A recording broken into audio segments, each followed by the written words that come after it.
Order नहीं करेंगे कि आप जो है गन्ने की मिलें चलाना शुरू करें। तो अभी तक कोई शुगर मिल जो है सिंध में नहीं चली। अब सिंध में नहीं चली, पंजाब में जो है 15 नवंबर से जनूबी पंजाब और 20 नवंबर से बाकी पंजाब में फिर जो है मामूल के हिसाब से शुगर क्रशिंग शुरू होती है। वो अभी तक जो है आज अभी भी जो है अपनी डेट पे शुगर मिल शुरू हो जाएंगी। कोशिश ये करनी चाहिए कि ये 15 तारीख का भी इंतजार ना करें, ये जल्दी खुल जाए, लेकिन 15 तारीख इस हतमी। पंजाब हुकूमत ने 225 रुपए गन्ने फी मन की कीमत का ऐलान आज से 8 दिन पहले कर चुकी हुई है। पहले सिंध हुकूमत ये कहती थी कि जब तक पंजाब ऐलान नहीं करता, क्योंकि पंजाब बड़ा सूबा है, तो हम अपनी नहीं ऐलान करते। तो सिंध वालों ने 250 रुपए कर दी, लेकिन उसके मिनट्स नहीं जारी किए ताकि शुगर मिल ना खुल सकें, ना चल सकें। अब वो भी हो गया। अब मैं बताता हूं कि मुल्क में चीनी, जैसे मैंने आपको पहले पार्ट में आता हूं लेकर, चीनी की हमारे मुल्क में रोजाना की 15,000 टन की जरूरत है। 6,000 टन जैसे मैंने बताया कि हम आप लोग अपने घरों में इस्तेमाल करते हैं, चाय वाय ये वो सारी चीजों में। उनके लिए चीनी बाजार में हुकूमत ने दस्तयाब की हुई है, और वो है पंजाब हुकूमत ने सिर्फ की हुई है। और वहां पे पंजाब हुकूमत में यूटिलिटी स्टोर्स में 85 रुपए किलो और सस्ते बाजार में 90 रुपए किलो के हिसाब से दस्तयाब है। पंजाब हुकूमत कल से केपी हुकूमत को भी जो है स्टॉक्स जारी कर देगी। सिंध हुकूमत को वफाकी हुकूमत और पंजाब हुकूमत ने बोला है कि आप भी हमसे चीनी ले लें, ताकि आप भी सस्ते बाजारों में और अपने लोगों की बात करो, हम और आप, बेकरी की नहीं बात कर रहा, मशरूबात की फैक्ट्रियों की बात नहीं कर रहा, इन लोगों को भी जैसे बाकी पूरे पाकिस्तान में, पंजाब में खास तौर पे और केपी में कल से जाएगी, आप ले लें। तो सिंध हुकूमत ना तो कारखाने खुलवा रही है, ना उन्होंने इस पे जो है वफाक से मदद मांग रही है। अब आप आ जाए आगे। आगे क्या है कि ये चीनी एकदम 140-150 रुपए किस तरीके से हुई।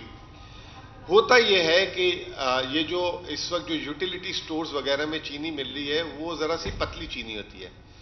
मैं अभी घर से आया हूं और जो नाश्ता किया उसमें चीनी ही थी। मैंने अपनी वाइफ से पूछा कि तुम कोई खास चीनी मांगती हो दुकान में जाके? कहती जो हमें तो पैक मिलता है, वो मोटी आ जाए पतली आ जाए, हम तो उसी तरह इस्तेमाल करते हैं, हमारी कोई इस पर तवज्जो भी नहीं है, या ऐसा नहीं है कि वो पतली चीनी खराब होती है, क्योंकि दुनिया का स्टैंडर्ड वो बारीक चीनी है, ये पाकिस्तान में मोटी चीनी है। बहरहाल एक चॉइस तो हम सबकी है ना कि हमने चक्की का आटा खाना है, रिफाइंड आटा खाना है जैसे, तो उसकी सबने कीमत देनी है। चीनी बहरहाल 90 रुपए के हिसाब से अवेलेबल है सस्ता बाजार, और 85 रुपए में यूटिलिटी, लेकिन सिंध हुकूमत मांग भी नहीं रही ताकि यहां पे एक प्राइस प्रेशर बिल्डअप हो। फिर इसके बाद जो सबसे इंपॉर्टेंट चीज ये है कि हुकूमत के पास क्या ज़खायर हैं चीनी देने के। इस वक्त हुकूमत के पास 1,30,000 टन के चीनी के ज़खायर हैं। 6,000 टन रोजाना के इस्तेमाल के हिसाब से अगले 22 दिन का स्टॉक हुकूमत के पास है। और जो है मिलों के पास हमारा हिसाब है कि 80,000 से 1,00,000 टन है, यानी उनके पास भी जो वो बाकी जो कमर्शियल सार्फिन को देते हैं, उनके पास भी 10 से 12 दिन का स्टॉक है। मैं आ रहा हूं उसी बात पे वापस कि ये 140 रुपए कैसे हुई। ये जो बेकरी, क्योंकि हुकूमत 90 रुपए में दे रही है, ये जो बेकरी वाले हैं, बिस्किट्स वाले हैं या मशरूबात वाले हैं, उनको बहरहाल शुगर मिलों से बराह रास्त लेनी पड़ती है। जब शुगर मिलों ने देखा कि ये क्रशिंग अभी जो है सिंध हुकूमत ने आगे कर दी है और पंजाब में अभी 10-12 दिन 15 दिन है, तो उन्होंने जो है ना 10-10 रुपए करके पिछले 2-3 दिनों में कीमतें बढ़ा दी। अब ये जो दुकानदार है, बेकरी वाला अपनी बेकरी तो नहीं बंद करेगा, तो वो उसको जो भी रेट में मिलेगी उसने वहां से ली। अगर किसी मशरूबात वाली कंपनी का स्टॉक कम है तो उसने अपने मशरूबात की सप्लाई नहीं रोकनी, उसने ली। वहां से वो रेट जब ऊपर गया, और जो हम में से जो मोटी चीनी के शौकीन है, क्योंकि वो पतली चीनी हमें पसंद नहीं है, तो वो जो है वो उस रेट पे लेने गई। लेकिन ये बात हुकूमत को बड़ी नागुज़ीर गुजरी, और खास तौर पे वफाकी हुकूमत। तो पहली बात समझने की जरूरत यह है कि जो चीनी का जो सब्जेक्ट है वो वफाकी सब्जेक्ट नहीं है।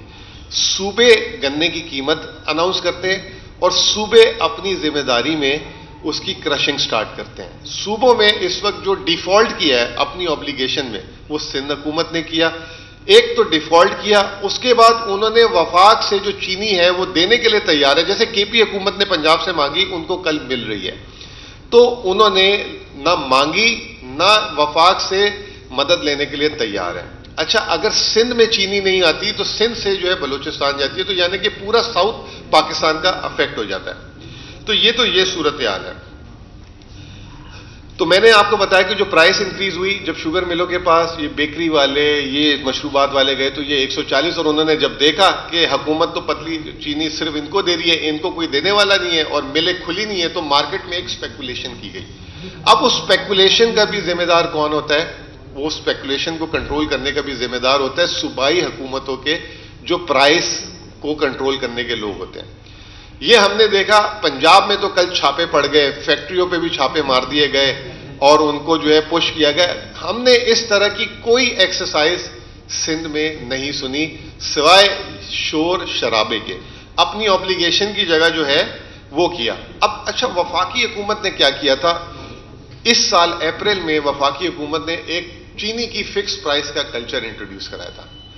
वो जैसे ही कराया तो ये शुगर मिल्स वाले कोर्ट चले गए और कोर्ट ने स्टे दे दिया, हाई कोर्ट ने। जब कोर्ट ने स्टे दे दिया, वफाकी हुकूमत सुप्रीम कोर्ट चली गई। सुप्रीम कोर्ट ने कहा कि जी वफाकी हुकूमत का जो है इसको स्टे को विकेट किया और बोला कि हाई कोर्ट को आप कमेटी बनाएं और उसमें करें। वो कमेटीज और उसी में जो है मामला घुमाते घुमाते जो हुकूमत की विल पावर थी कि ये शुगर मिल से भी जो है सस्ती चीनी मिले, उसको शुगर मिल ने ब्लॉक करवाया वहां से। दूसरी तरफ फिर वफाकी हुकूमत के पास कोई ऑप्शन नहीं था, तो 3 लाख टन चीनी इंपोर्ट की अपने खाते पे, जिसमें से 1.5 लाख टन वफाकी हुकूमत ने खुद रखी यूटिलिटी स्टोर्स के लिए, जिसमें से आज भी वाफिर स्टॉक है 25,000 से 75,000 टन के दरमियान। अभी एक माल बरदार जहाज जो है 40,000 टन का 1-2 दिन में चीनी का मजीद लग रहा है। और इससे अंदाजा लगा लेंगे वफाकी हुकूमत ने जो चीनी की खपत के हिसाब से पूरी प्लानिंग करके चीनी मंगाई भी है, लेकिन ये जो गेम खेली गई बीच में, ये अब मैंने फैसला आप पे छोड़ना है, आपने सवाल करने और आपने ही रिपोर्टिंग करनी है। मैं सिर्फ आपके सामने हकीकत रख रहा हूं। अब जो है बम्पर क्रॉप आ रही है, जैसे मैंने आपको बताया, ये खेल है अगले 8 से 10 दिन का। सिंध अल्लाह जाने, अभी तक कोई डायरेक्शंस नहीं है कोई फैक्ट्री चलने की। अभी मैंने डीलर से भी आते हुए बात की, उन्होंने कहा कि शायद एक कोई किरण शुगर मिल है, वो शायद कल से ऑपरेट करे, बाकी अभी नहीं कर रही कोई भी ऑपरेट। ठीक है, बम्पर क्रॉप है। 15 तारीख से साउथ पंजाब में जो है वो क्रशिंग शुरू हो जाएगी और 20 नवंबर से बाकी पंजाब में हो जाएगी। सिंध न जाने कब करता है। सिंध को अगर चीनी चाहिए, दरामदी चीनी, तो वो भी मांग ले, वफाकी हुकूमत देने के लिए तैयार है। तो ये है ओवरऑल ब्रीफिंग के जो मैं चीनी पे देना चाह रहा था।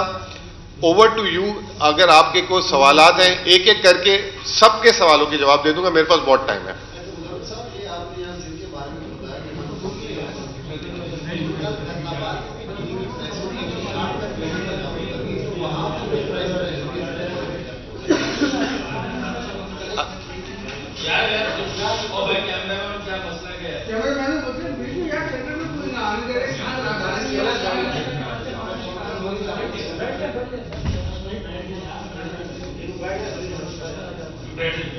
मैं आपका सवाल रिपीट कर देता हूं ताकि सवाल के साथ बात चली जाए। मैं आपका सवाल रिपीट करता हूं। आपने ये कहा कि सिंध में जब ये अगर है तो पंजाब की कल मिलों ने भी यही किया। यही बात मैंने अपने जो अभी मैंने इंट्रो दिया था उसमें मैंने ये कहा कि जब क्रशिंग लेट हुई सिंध से, तो तमाम शुगर मिल्स जो कमर्शियल जो ये जाते हैं, जो बड़े बड़े कारखाने चीनी लेते हैं, शुगर मिलों से डायरेक्ट लेते हैं, तब शुगर मिलों ने देखा कि क्रशिंग नहीं शुरू हो रही और जो उनके पास स्टॉक्स थे, तो उन्होंने तमाम शुगर मिल्स ने मिल के एक तरफ तो स्टे लिया हुआ था और उन्होंने ऊपर रेट खोला उसका। तो ये इसमें मैं एक सिंध हुकूमत बता रहा हूं और शुगर मिल्स जितनी पूरे पाकिस्तान की बाशमूल पंजाब की, उन्होंने इस खेल का या इस टाइमिंग का ये जो 10, 15, 20 दिन है उसका पूरा एडवांटेज उठाया। जब कमर्शियल सारे बड़े बेकरी वाले या मशरूबात वालों का रेट 140-50 हुआ तो यहां मार्केट में शोर पड़ गया तो यहां पे मार्केट का शोर पड़ गया, तो दुकानदारों ने अपनी दुकानों में रेटों को बढ़ा दिया कि जी पीछे बोरी 40 किलो की है, 50 किलो की, इतने की हो गई है। तो ये पूरा का पूरा जो है एक फसाद बना, जिसकी स्टार्टिंग भी मैंने आपको बताई और एंड भी बताया। इसमें सूबों में पंजाब फिर एफर्ट कर रहा है, कल उन्होंने क्रैकडाउन किया और कल शुगर मिलों से वहां 10 रुपए रेट कम भी कराया, जो 30-40 बढ़ा दिए, कल के दिन में रिपोर्ट है। लेकिन वो कैसे, वो कम उस वक्त तक मुसलसल नहीं होगा जब तक शुगर मिल्स नहीं खुलेंगी।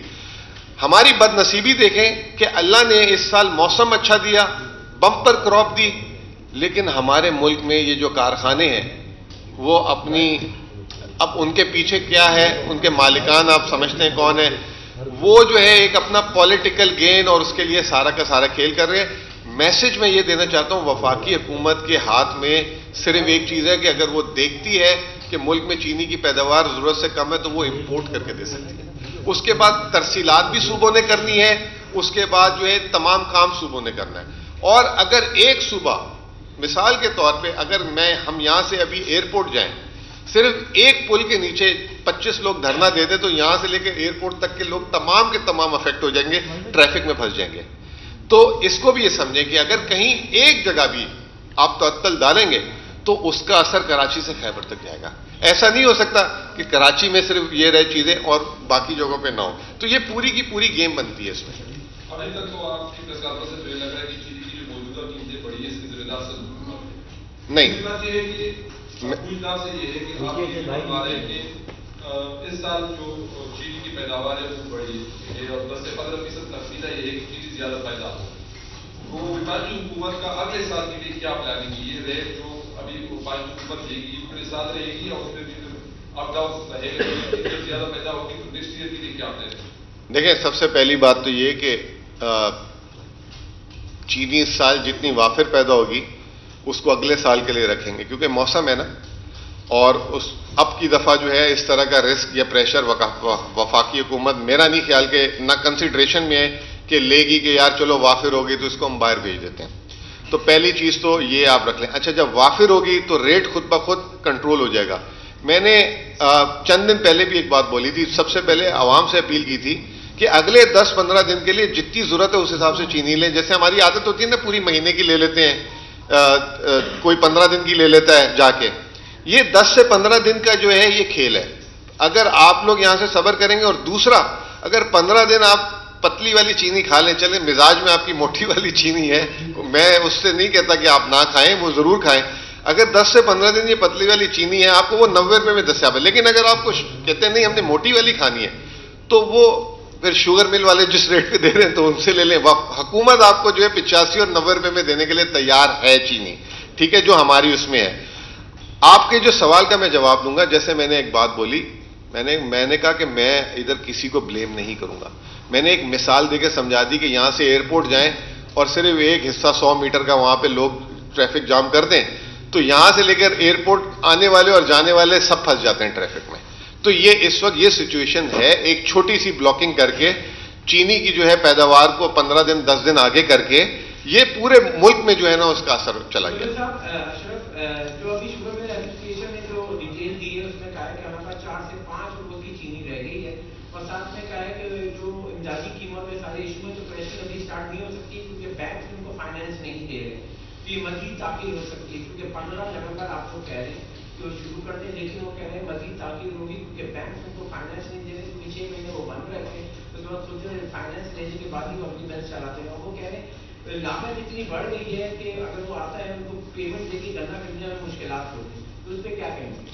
देखें अशरफ भाई, ये तो जिस दिन से शुगर मिल बनी हुई है उनको सबको पता है कि क्रशिंग से पहले उनको अपने फाइनेंस का अरेंज करना है। ये जो माशाल्लाह अभी 40-50% जो चीनी बेच रहे हैं उसके भी तो पैसे आ रहे हैं।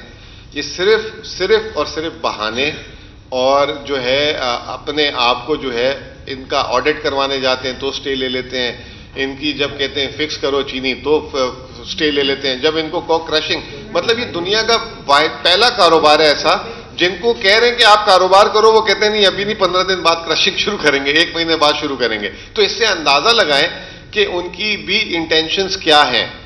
और जो सबसे इंपॉर्टेंट चीज ये है कि देखें कीमत जो है, हुकूमत जब बोलती है सपोर्ट प्राइस 225 रुपए, उसका मतलब ये नहीं होता कि ये जो है कीमत ज्यादा से ज्यादा में गन्ना मिले, वो मिनिमम सपोर्ट प्राइस होती है। मतलब ये कि किसान को अगर उससे नीचे कोई ब्लैकमेल करेगा तो हुकूमत किसान से खरीदने की वो है जिम्मेदार है, हुकूमत ले लेगी।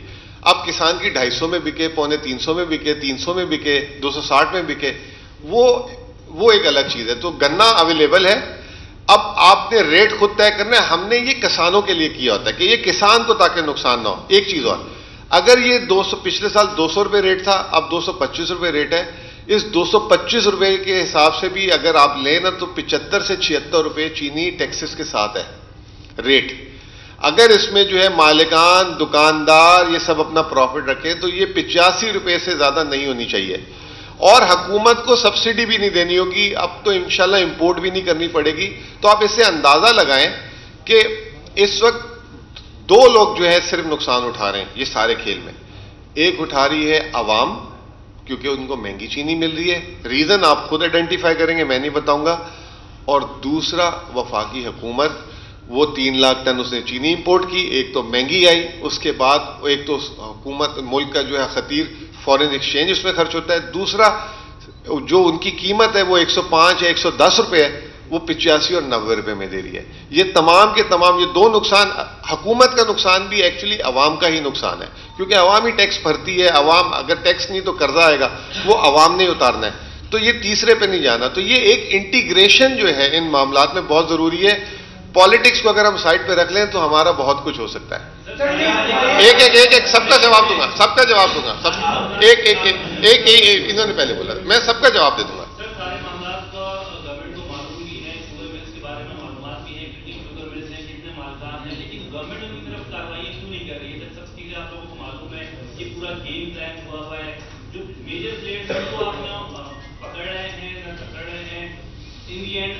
आम सारे भी परेशान हो रहे हैं, चोरी भी सारी आपको मालूम है, क्यों मजबूर है गवर्नमेंट, क्यों नहीं कार्रवाई कर रही है मगर माफिया के खिलाफ या मिलट के खिलाफ, और उनको क्यों कैसे किरदार तक नहीं पहुंचा रही ताकि इस तरह के जो सिनेरियो बार बार हमारे पास आ रहे हैं इस गवर्नमेंट के दौरान वो ना हो।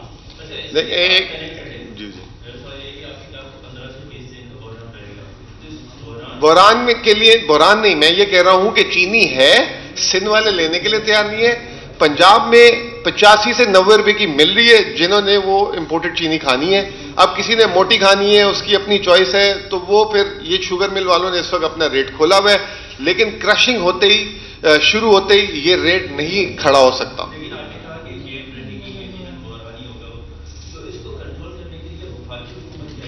देखें, यही तो मैं समझा रहा हूं कि जो प्राइस कंट्रोल, हाँ मैं वो भी बताऊंगा प्राइस, जी मैं उसी से लिंक कर रहा हूं। देखिए, वफाकी हुकूमत का जो मिनिस्ट्रीज ऑफ ये जो है ना फूड एंड सिक्योरिटी वाले, ये इनका सिर्फ काम ये होता है कि मुल्क की खपत और डिमांड में अगर गैप है तो वो दरामद करके वक्त पे दे देती है। वो हो चुकी हुई है। इस वक्त भी हुकूमत के पास भी स्टॉक्स हैं। शुगर मिल, जैसे अशरफ ने कहा कि वो कह रहे हैं 4 दिन का है, तो अगर वो खुद 4 दिन का कह रहे हैं तो समझ लो 8-10 दिन का तो होगा ना। इतने तो पारसा वो भी नहीं है, इतने तो फरिश्ते वो भी नहीं है कि सारा कुछ सच बोल दे, ठीक है ना। ठीक है, तो इसका मतलब शुगर मिल वालों के चीनी थी। अब आपने कहा कि इनके खिलाफ कार्रवाई क्यों नहीं होती। 80 मिलें हैं पूरे मुल्क में, कोई बड़ी रॉकेट साइंस नहीं है। इन 80 मिलों का जो है आप हमेशा जो है सब कुछ कर सकते हैं। 1 नवंबर से शुगर मिल्स में ट्रैक एंड ट्रेस लग रहा है। ट्रैक एंड ट्रेस आप सबको पता ही होगा कि अब वहां से चीनी जहां से निकलेगी और हमारे घर तक जब तक पहुंचेगी नहीं, उसकी पूरी रूटिंग आएगी। इस पे भी स्टे ले लिया गया, इस पे भी जो है लड़ाई कर रहे हैं कि जी ये हम पे क्यों लगा रहे हैं। तो आप देखें, हुकूमत अगर कोई एक्शन करने जाती है तो उनके पास एक फोरम है, जो हम सबके पास फोरम होता है अदालत। अब अदालत से रिलीफ मिल जाता है और उसमें अगर 3 महीने भी रिलीफ ले जाते हैं तो हम सारे उसमें सफर कर जाते हैं, ठीक है ना। बेबस नहीं है, हुकूमत ने अपना एक्शन कर दिया। अब हुकूमत देखें, कोर्ट से ऊपर तो नहीं जा सकती, कोर्ट से वो रिलीफ ले लेती है, फिर वो स्टे पे रहती है। तो हुकूमत का बेबस मतलब बेबस हुकूमत नहीं है। सिस्टम ऐसा है कि उसमें डिलेज आ जाते हैं। जब डिलेज आ जाते हैं सिस्टम में, देखिए हुकूमत जुडिशरी को नहीं कंट्रोल कर सकती ना, समझने की कोशिश करें ना। और मैं इसका एक्सपर्ट भी नहीं हूं, तो जो मेरी जितनी नाकिस राय है मैं उस नाकिस राय तक बात कर रहा हूं, ठीक है ना।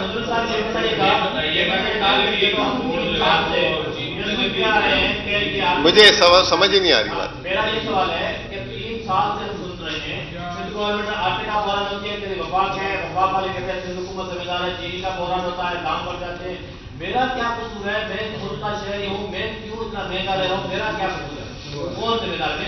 देखें, एक मैं आपका अलग ले लूंगा सवाल। देखें, बात यह है कि आपका भी कसूर नहीं है, मेरा भी कसूर नहीं है, हमें जो है सही दामों में चीज मिलनी चाहिए।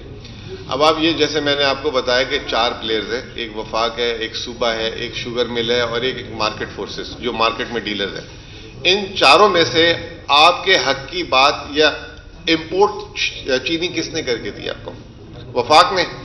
वफाक 20 रुपए किलो 25 रुपए किलो जेब से दे रही है, वो वफाक ने दी।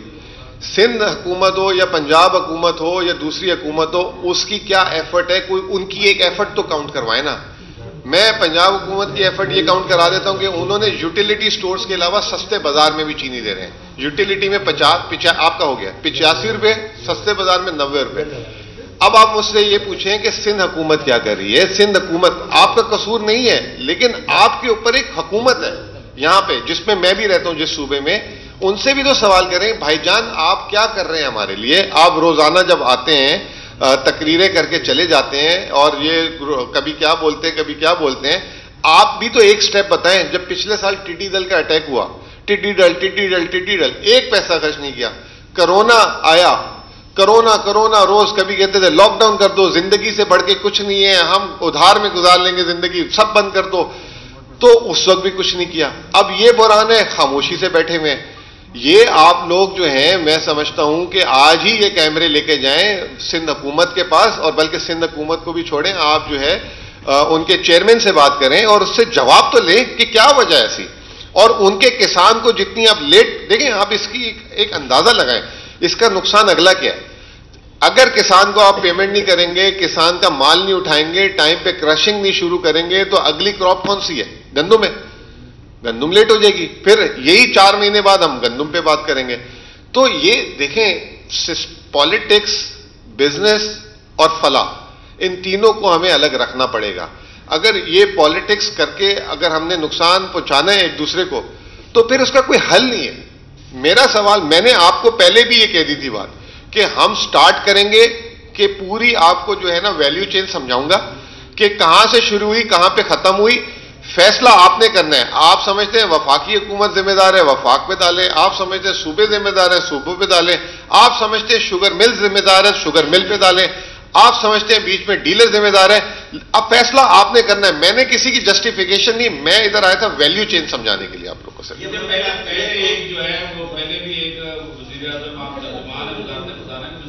पहले भी चीनी की जब कीमतें बढ़ी तो उसके ऊपर एक कमेटी बनाई, उसने जायजा लिया कहाँ क्या होता। उसके बाद वज़ीर आज़म खुद ऐलान कर रहे थे कि अब मुझे समझ आ गई अब कौन ये कर रहा है, हम इसको नहीं छोड़ेंगे। फिर सेकंड टाइम ये हुआ, फिर अब थर्ड टाइम हो रहा। 3 सालों के अंदर आपके जो वज़ीर आज़म है उनके बयान बदलते रहे, और जो हम लोग हैं अवाम है वो हमेशा महंगी चीजें खरीदते रहे। 1985 से ही हो रहा है, 3 सालों से नहीं हो रहा है। 2018 से आपका सवाल ले लिया, आपका सवाल ले लिया। देखिए, जिसका सवाल ले लिया ले लिया। नहीं सर, बात सुनिएगा। सर ये कहेगा कि आप जैसे पीएम कहते हैं कि मुझे पता नहीं है, या पीएम कहते हैं कि मुझे ये चीज पता लगी। आपकी प्रेस कॉन्फ्रेंस से भी यही लग रहा है कि आप में भी बड़ी रिलक्टेंसी है और आप कोई सोल्यूशन नहीं दे पा रहे। सर इस तरह देखिए, मैंने तो आम आदमी सोल्यूशन है ना, सोल्यूशन है। आपको क्या सोल्यूशन दिया?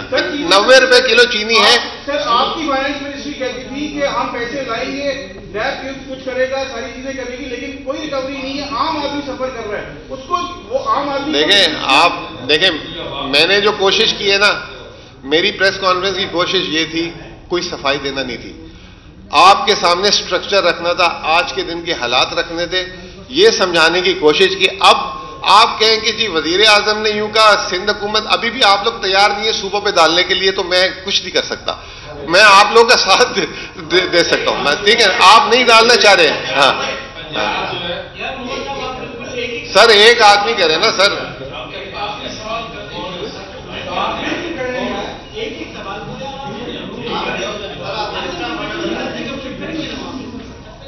देखिए, बॉटम लाइन दे दूं पहले, बॉटम लाइन। एक बात आपने हमें सिस्टम बताया कि किस तरीके से फैसले होते हैं, और उसमें आपने कहा जुडिशरी ऑर्डर दे दो। क्या जुडिशरी एक तरफा फैसले देती है? मुझे नहीं पता। या आपका वकील नहीं? मुझे नहीं पता, मैंने तो आपको सिस्टम बता दिया कि ये जो है, मैं इस चीज का ना एक्सपर्ट हूं, ना मैं लॉ मिनिस्टर हूं, ना मैं ये हूं, मुझे पता नहीं है। मैं सिर्फ बॉटम लाइन दे दूं एक आप सारों को, जिस दिन शुगर मिल चल गई, पंजाब में तो चलवा देंगे, आप सिंध में चलवा लें, पंजाब में हम चलवा देंगे। जिस दिन से शुगर मिल चल गई, हुकूमत को सस्ती भी नहीं करने की जरूरत, आपको खुद 85-90 रुपए में मिल जाएगी। बस आखिरी सवाल ले लें फिर बस।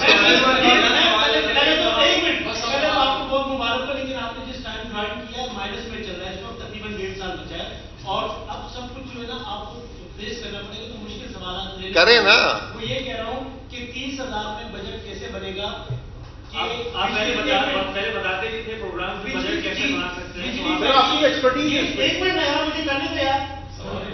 बिजली महंगी, गैस महंगी है, आटा महंगा है, चीनी महंगी, पेट्रोल महंगा है और करोड़ों के लोगों को मुतासिर किया है।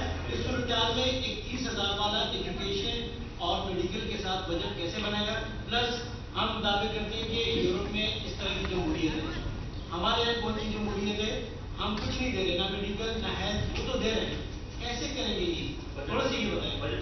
मैं इसमें ना, मैं इसमें एज एन एक्सपर्ट आपको बताऊंगा, ठीक है ना।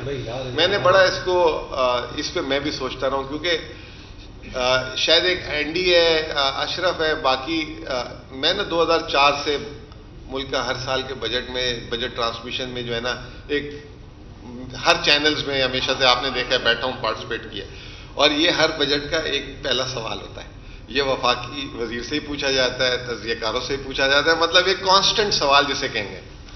देखिए, मैंने इसमें बड़ा सोचा, जब हम कहते हैं आपने 30,000 का, हमारी इस वक्त मुल्क की जो औसतन आमदनी है वो 22,000 है। जब हम औसत भी बोलते हैं ना, तो उसका मतलब ये नहीं है कि सबकी 22,000 से शुरू होती है। बहुत सारे 10-12 हज़ार ले रहे हैं, बहुत सारे 16-17 हज़ार ले रहे हैं, बहुत सारे फिर 22-25 हज़ार ले रहे हैं, कुछ 30,000 ले रहे हैं, कोई 50 हज़ार ले रहे हैं, कोई 5 लाख ले रहे हैं, ठीक है ना। ये औसत में भी गलत एक इंडिकेशन होती है। सबसे पहले जो है ना, मैं ये बहुत अच्छा हुआ कि मैं आज एक पर कैप्टा की आपको ना मिसाल को क्लियर करना चाहता हूं। आजकल T20 वर्ल्ड कप चल रहा है, तो क्रिकेट से ही मिसाल दे दें, 11 खिलाड़ियों से मिसाल देना चाहूंगा। नहीं, 11 पर कैप्टा की बात कर रहा हूं बाबा जी, सुने तो सही, पर कैप्टा की जनाब बात कर रहा हूं, पर कैप्टा की, क्रिकेट की नहीं बात कर रहा। 11 समझे कि पूरे मुल्क में 11 लोग रहते हैं, ठीक है। मैं चाहूंगा कि आप भी पार्टिसिपेट करो मेरे इस बात पे। 10 लोगों की तनख्वाह 50,000 रुपये महीना है, तो कितने हो गए उन सारों के मिला के? 11वें आदमी की जो है तनख्वाह 50 लाख है, कितने हो गए 11 के मिला के? 11 की औसत कितनी बनी?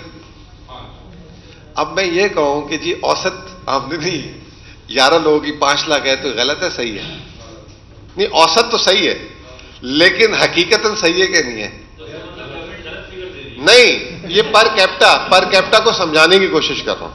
ये पूरी, आप लोग इंडिया के पर कैप्टा की बात करते हैं ना, बांग्लादेश की पर कैप्टा की बात करते हैं ना। नहीं, अभी देखें, आगे ना जाए, समझना है तो देखो, मेरे से जो बात पूछी है ना, मैं जरा सा आप लोगों के साथ इंटरेक्शन कर रहा हूं, ये ठीक है ना, ये लेक्चर नहीं जाना, इंटरेक्शन कर रहा हूं समझाने के लिए। पर कैप्टा हो गई 5 लाख रुपए, लेकिन हकीकतन ऐसा नहीं है। अब आप आ जाए इंडिया, पाकिस्तान, बांग्लादेश। जब हम पेट्रोल की कीमतों का बताते हैं कि जी पेट्रोल पाकिस्तान में सस्ता है, इंडिया में महंगा है, ये तो हकीकत है ना, ये बात तो, पेट्रोल महंगा है ना। फिर आप लोग का सवाल आता है उनकी आमदनी भी तो देखें ना, ठीक है ना। उनकी आमदनी औसतन इतनी ज्यादा है, हमारी कम है, पर कैप्टा कम है। ये आपका देखें यार, पर कैप्टा में एक्सचेंज रेट खत्म हो जाता है ना भाई, डॉलर में बात कर रहे हैं यार। तुम ज्यादा अगर मेरे से ज्यादा समझते तो आके समझा दो यार, खुदा के वास्ते यार, बाद में लुकमा नहीं डालो, समझ लो यार पहले यार। हाँ, समझाने की कोशिश कर रहा हूं, ठीक है ना। तो अब आप लोगों का आ गया के सामने के जी उनकी पर कैप्टा ज्यादा है, हमारी कम है, तो वो अफोर्ड कर सकते हैं।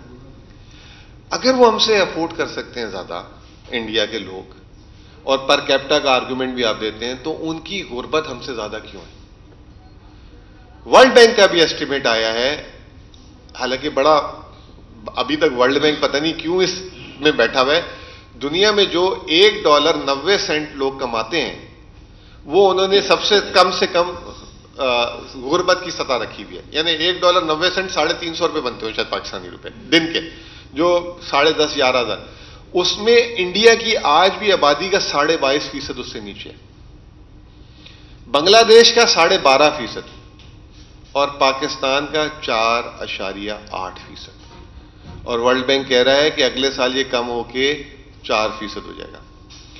तो कहने का मतलब ये सबसे इंपॉर्टेंट चीज होती है पर कैपिटा, जो मैंने आपको समझाई कि 11 लोग हैं, अगर एक आदमी की आमदनी से 11 की औसत ऊपर हो जाती है तो उन मुल्कों में अंबानी और ये और वो, उनकी आमदनी इतनी ज्यादा है और बाकी नीचे के लोगों की आमदनी इतनी कम है कि उनकी औसत तो दिख रही है लेकिन वो गुर्बत बता रही है कि ये औसत उनकी आवाम तक नहीं ट्रांसलेट हो रही।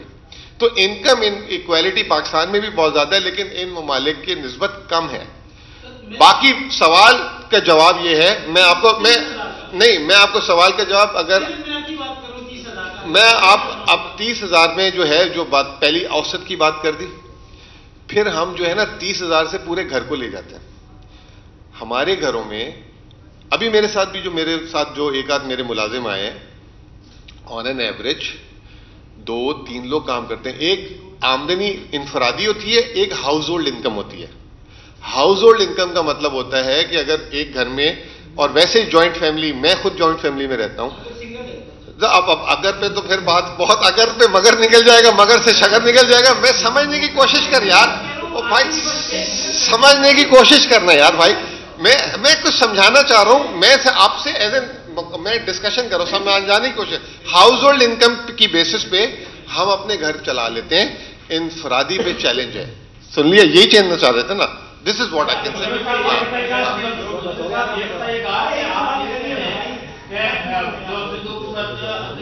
यार मैं सिंध हुकूमत, मैंने किसी को कुछ नहीं कहा, मैंने वैल्यू चेन समझाई। हाँ, ये है कि आपके कहने का मतलब ये है कि 3.5 साल तक जो भी महंगाई बढ़ी, जो कुछ पड़ा है, आप पब्लिक को आपकी हुकूमत रिलीफ ना दे सकी, उसका वजह ये है कि ये सारे मिलजुल के आपकी हुकूमत को नाकाम बना चुकी है इस वक्त। मैं चीनी के लिए आया हूं और मैंने वैल्यू चेन समझानी थी। अगला जो है ना फिर बाद में करेंगे, मैं उससे आगे मैं नहीं जाऊंगा। इस कॉन्फ्रेंस को जो है आप जो है ना जुडिशरी इधर उधर नहीं, चीनी वैल्यू चेन पे रखें। जो मैंने जवाब देना था आपको दे दिया। अब शुक्रिया।